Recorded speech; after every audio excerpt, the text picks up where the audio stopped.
Sebelum ditembak, Brigadir Joshua berjongkok dan dijambak Ferdi Sambo Putri di kamar.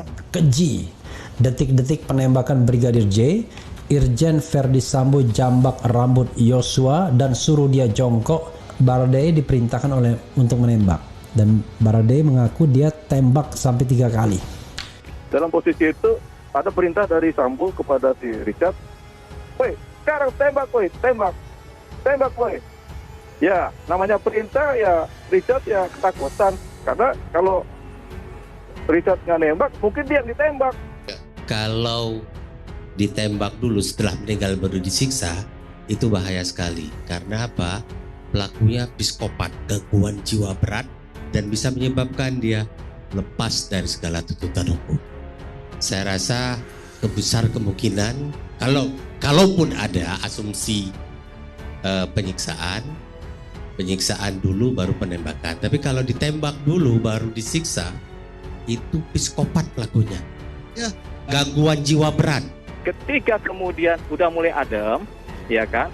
Nah, dipanggillah Richard, Kuat, sama Ricky kalau nggak salah ke rumahnya Sambo. Saya belak-belakan sekarang. Di tempat Sambo ini kata si Richard, ya kan? Ada Putri sama Pak Sambo.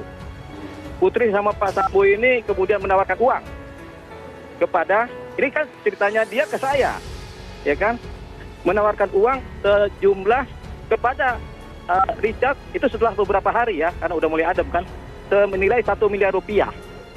Menawarkan uang kepada Joshua 5 juta. Menawarkan uang kepada si Ricky 500 juta. Tapi dalam bentuk dolar.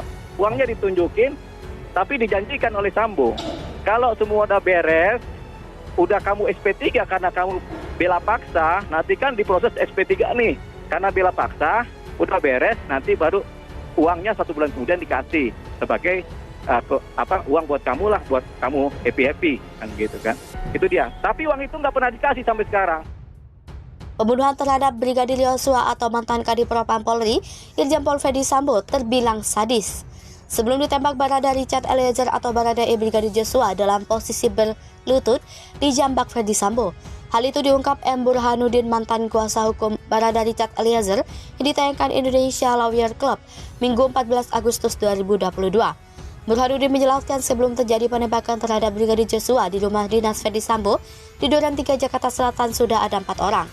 4 orang itu adalah Ferdi Sambo, Baradae, Bribka Ricky Rizal, dan Kuat Maruf. Kemudian Ferdi Sambo menyuruh Bribka Ricky Rizal untuk memanggil Brigadir Joshua. Burhanuddin pun menjelaskan Brigadir Joshua yang dalam posisi jongkok kemudian dijambak Ferdi Sambo. Seketika itu Ferdi memerintah Baradae untuk menembak Brigadir Joshua. Dia mengatakan Baradae mengaku hanya menembak sebanyak 3 kali. Saat eksekusi pembunuhan terhadap Brigadir Joshua terjadi, Burhanuddin mengatakan saat itu Putri Cendrawati, istri Ferdi Sambo, berada di dalam kamar. Mantan kuasa hukum Baradae Deoli Payumara menambahkan, setelah terjadi penembakan ini, Ferdi Sambo disebut menjanjikan akan diberi uang 1 miliar rupiah untuk Baradae, sedangkan Bribka RR dan Kuat Ma'ruf diberikan masing-masing 500 juta rupiah. Meski demikian, sampai akhirnya Baradae menjadi tersangka disusul penetapan tersangka Ferdi Sambo, uang yang dijanjikan tak pernah dipenuhi. Skenario Sambo ngaku terzolimi.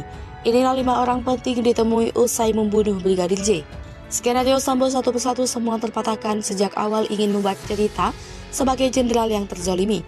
Namun akhirnya, drama pembunuhan yang diprakarsai Ferdi Sambo terhadap Brigadir Nofriansah Yosua Huta Barat berujung penetapan tersangka pada dirinya. Sambo terancam hukuman mati dengan pasal 340.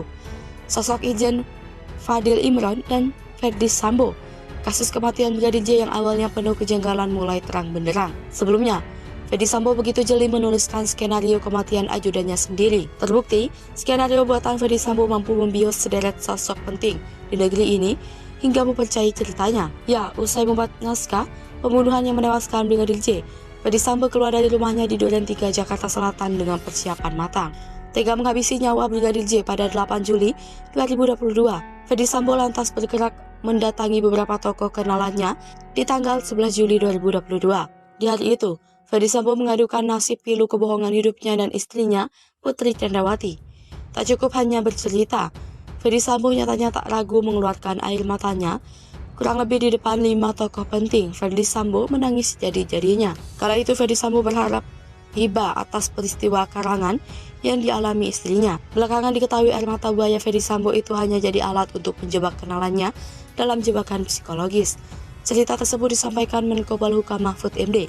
Rupanya Mahfud MD sudah punya firasat sejak awal bahwa kasus pelecehan yang diurai pihak Ferdy Sambo dan disangkakan kepada Brigadir J memiliki kejanggalan. Membuktikan firasatnya, Mahfud MD pun menanyai beberapa tokoh yang kenal dengan Ferdy Sambo. Mengurai nama-nama yang sempat dihubungi Ferdy Sambo saat setelah Brigadir J dihabisi, Mahfud MD belak-belakan. Ternyata demi melancarkan skenario pembunuhan Brigadir J, Ferdy Sambo sampai mengakui bahwa hidupnya sedang dizolimi seseorang. Tak cukup satu orang, Ferdy Sambo bergerak dan mendatangi anggota Kompolnas lainnya. Di mana momen itu, Ferdy Sambo secara konsisten menyampaikan dialog bohongnya. Orang ketiga yang dihubungi Ferdy Sambo adalah seseorang teman Deddy Corbuzier. Sosok tersebut diakui Mahfud MD adalah orang terkenal. Selain tiga sosok tersebut, Ferdy Sambo juga mengadukan cerita karangannya itu ke Komnas HAM dan LPSK. Mengetahui hal tersebut, Mahfud MD segera memanggil Kompolnas dan Komnas HAM. Punya dugaan kuat bahwa cerita Ferdy Sambo hanya rekayasa, Mahfud MD lantas memberikan pandangan lain kepada Kompolnas. Pengakuan terbaru Ferdy Sambo, firasat yang dirasakan Mahfud MD itu nyatanya benar adanya. Sebab kemarin, Jumat 12 Agustus 2022, Ferdy Sambo akhirnya mengakui bahwa cerita soal pembunuhan Brigadir J hanya rekayasa semata. Pengakuan itu disampaikan Ferdy Sambo saat diintegrasi Komnas HAM berstatus sebagai tersangka kasus pembunuhan berencana Brigadir J. Ferdy Sambo jujur. Bukannya hanya membuat skenario, Ferdy Sambo mengakui bahwa ia juga merusak TKP pembunuhan Brigadir J. Dalam konteks pelanggaran HAM, aksi perusakan TKP yang dilakukan Ferdy Sambo masuk kategori obstruction of justice atau menghalang-halangi proses penegakan hukum. Lantaran sengaja merusak TKP, Ferdy Sambo bisa dijerat dengan pasal HAM dalam kasus pembunuhan Brigadir J. Tanggapan Presiden fakta terbaru, pengakuan Ferdy Sambo yang diungkap Komnas HAM semakin membuat publik menyoroti kasus pembunuhan sadis Brigadir J. Berbeda dengan publik yang terus berkicau dan berkomentar tentang kasus Brigadir J, Presiden Jokowi justru bersikap lain. Biasa lantang mengomentari kasus Brigadir J. Jokowi tampak bungkam kala ditanya motif pembunuhan Brigadir J. Seperti diketahui, hingga saat ini, motif jelasnya pembunuhan Brigadir J masih jadi misteri. Warning, IPB peringatkan Kapolri adanya serangan balasan geng mafia Polri pasca Irjen Ferdy Sambo jadi tersangka pembunuhan Brigadir J. 31 anggota sukarela masuk jurang jadi bukti. Ketua Indonesia Police Watch Sugeng Teguh Santoso menyebut kasus Brigadir J merupakan special case. Ia pun mengingatkan kepada Kapolri Jenderal Listio Sigit Prabowo bahwa terdapat beberapa geng mafia di tubuh Polri. Mengutip berita jakarta.poskota.co.id, bukan sekedar bualan, Teguh Santoso pun membeberkan banyaknya perwira polisi yang terlibat kasus kematian Brigadir J. Tak sampai di sana, Teguh juga menyebut kasus kematian Brigadir J juga dilatar belakangi kasus perselingkuhan 4 pihak. Ia pun menjelaskan memang sudah jadi hal yang biasa untuk mengorbankan anak buahnya.